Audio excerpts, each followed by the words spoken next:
Primeiro, em decorrência do mito da democracia racial.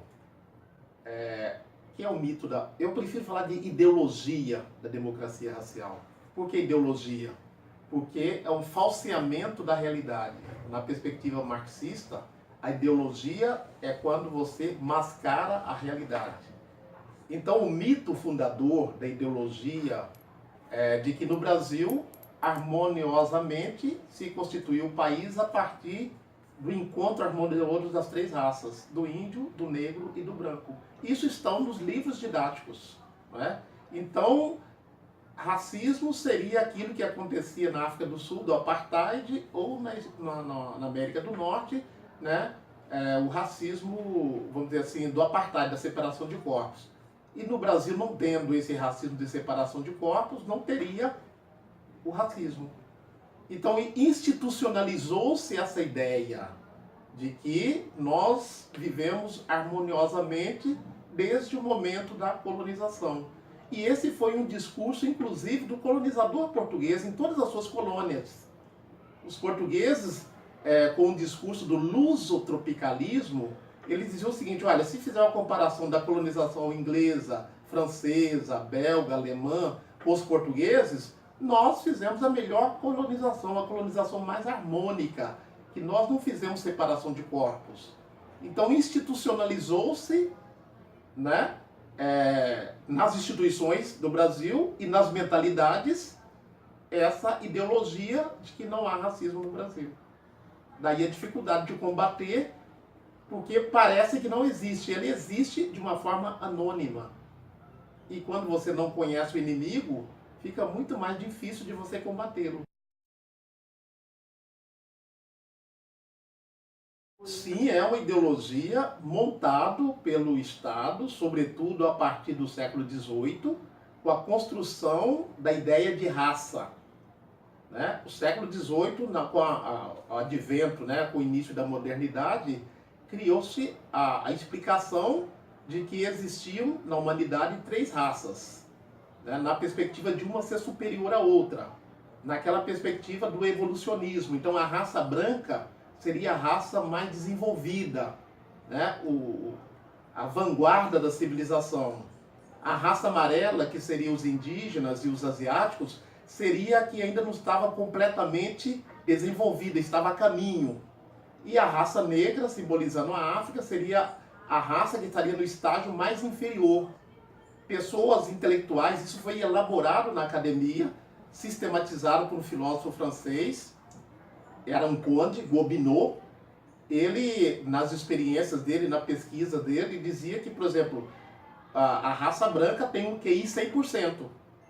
A raça amarela teria um QI abaixo, 50%. Então não seria totalmente humana ainda. Precisaria ser desenvolvida. E a raça negra estaria num QI mais baixo ainda. Então caberia à raça superior protagonizar o desenvolvimento, né? De ensinar os menos inteligentes a ficarem inteligentes. Então num processo de civilização, né, de desenvolvimento numa perspectiva evolucionista. Essa ideia, ela está calcada no princípio do evolucionismo. Nós chamamos essa ideia de o darwinismo social. Então as raças superiores, numa grande colaboração, iriam ajudar as raças inferiores a evoluir até chegar no estágio civilizatório. Utilizou disso para submeter os demais povos, né, que seriam os inferiores. E uma coisa assim muito relevante, que tem um livro do Darcy Ribeiro que chama o seguinte: Os Índios e a Civilização. Quer dizer, os índios estariam fora da civilização, né? Veja, Darcy Ribeiro, sociólogo, antropólogo, né, que debateu muito a formação social do Brasil, mas ele tem ele se deixou levar por esse, vamos dizer assim, por esse engodo. A civilização de um lado, os índios de outro, né?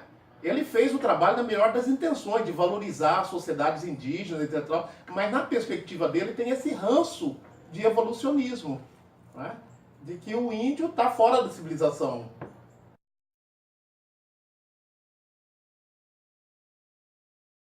o racismo institucional é uma mentalidade, uma prática que está incrustadas nas instituições brasileiras e, sobretudo, não só brasileira, mas em todas aquelas civilizações, aquelas sociedades que passaram pelo processo de colonização do europeu.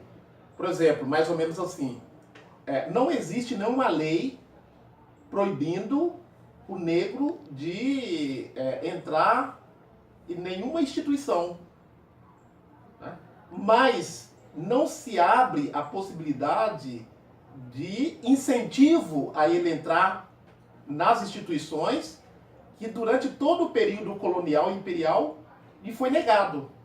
Por exemplo, existiam leis na época da colônia e do império proibindo o acesso do negro à educação. Hoje não existe mais. Mas todo esse passado institucionalizado, ele não é mais, vamos dizer, não existe isso mais como juridicamente, legalmente.